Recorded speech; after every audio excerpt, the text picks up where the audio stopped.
On this episode of China Uncensored, deep thinking discouraged in Chinese schools. Welcome to China Uncensored. You know, there's nothing like a good old brainwashing to keep your brain squeaky clean. You see, the problem is, oftentimes a person, especially children, are exposed to all kinds of discordant thoughts, differing opinions, and alternative ways of life. Now, how can you build a harmonious society if everyone goes around thinking? Well, don't worry. The People's Education Press is working to prevent any unnecessary wrinkles growing on the brains of middle school students throughout China. Wrinkles in the brain lead to wrinkles on the face. Notice my smooth skin? In the most recent edition of middle school texts, short story The Kite by famed writer Lu Xun has been removed because of concern that it wasn't age appropriate. Middle school students shouldn't be reading anything too deep. We shouldn't make students undertake reflection and critical thinking too soon. Instead, we should let them gradually accumulate knowledge.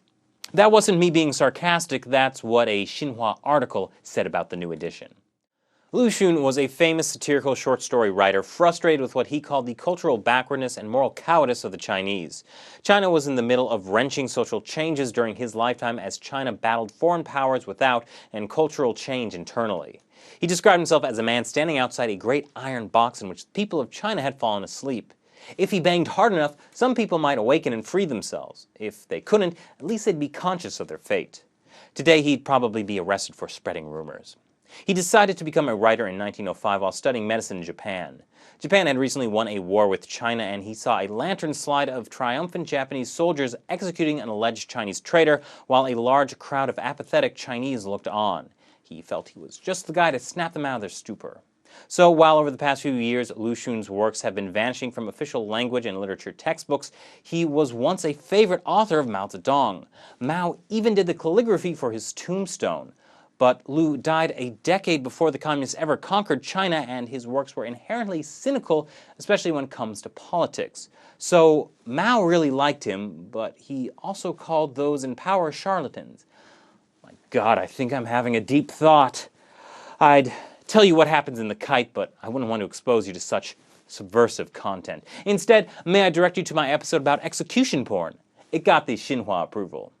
So what also got Xinhua approval was this news article from the weekend that said Istanbul had won the bid to host the 2020 Summer Olympics. Except it didn't, Japan did. But all the success Xinhua has had in making sure people don't think too deeply about the knowledge they're fed meant their erroneous report was reprinted on hundreds of thousands of copies of the Changsha Evening News. Xinhua hasn't thought too much about this, though, despite causing the Hunan-based newspaper a huge financial loss since they had to reprint all its papers. The state media hasn't issued any sort of apology for its embarrassing blunder. So what do you think of middle school students thinking too deeply? Just when is it a good time for people to start questioning the information they're fed? Leave your comments below, visit the Facebook page, but be careful, you might see something that makes you think. Come back again tomorrow for another new episode of China Uncensored. Once again, I'm Chris Chappell. See you next time.